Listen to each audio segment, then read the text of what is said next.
Nama saya Tesalonika Borunadabdab. Saya Asnika dari Gereja Santo Justinus Stasiun Tabaru. Pada saat ini, saya akan berstorytelling tentang kisah kebangkitan Yesus yang diambil dari Injil Yohanes 20 ayat 1 sampai 10. Begini ceritanya. Setelah Yesus mati di kayu salib, ia pun dikuburkan di dalam gua dan tertutup dengan batu yang sangatlah besar. Pada hari pertama minggu itu, pagi-pagi benar ketika hari masih gelap, pergilah Maria Magdalena ke kubur itu. Dan ia melihat bahwa batu telah terbuka. Nah teman-teman, apakah kalian pernah pergi ke kubur pagi-pagi benar?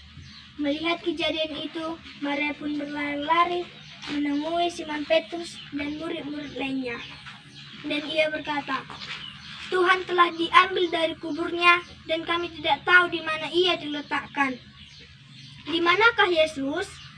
Mendengar perkataan Maria itu pun, berangkatlah Simon Petrus dan salah satu murid Yesus.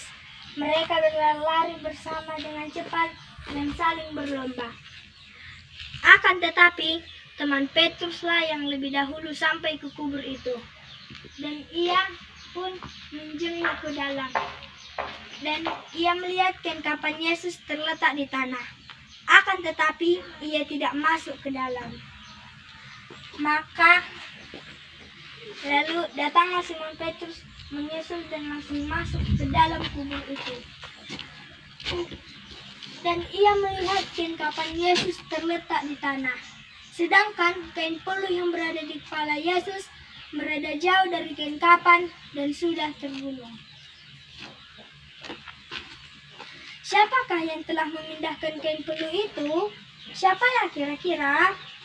Maka masuklah murid Yesus yang pertama sampai tadi ke dalam kubur itu. Dan ia melihatnya dan percaya.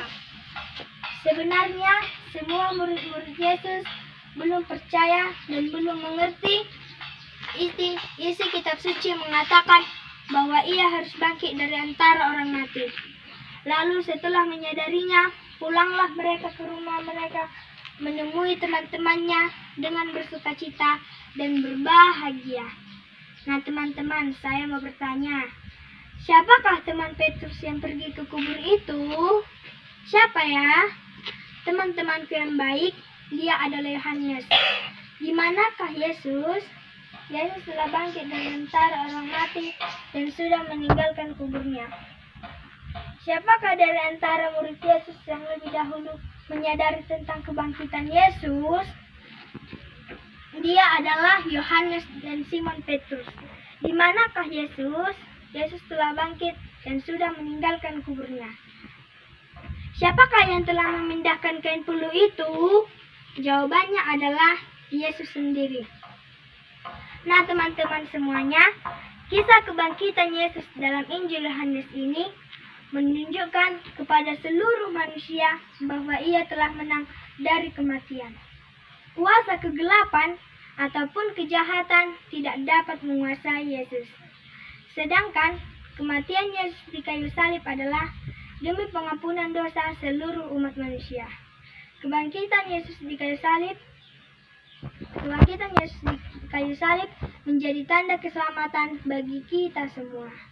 Yesus telah menjadi terang bagi dunia untuk menyelamatkan kegelapan dosa ataupun kejahatan.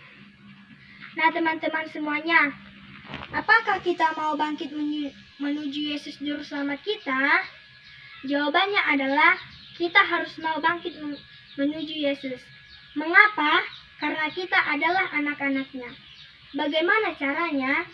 Caranya adalah selalu berbuat baik kepada semua orang, tidak melawan kepada kedua orang tua, rajin berdoa dan bekerja, dan rajin ke gereja. Nah teman-teman semuanya, marilah kita bersama-sama bangkit mengikuti Yesus Juru Selamat kita. Amin. Demikianlah storytelling dari saya. Semoga bermanfaat dan berkenan di hati teman-teman semuanya. Shalom.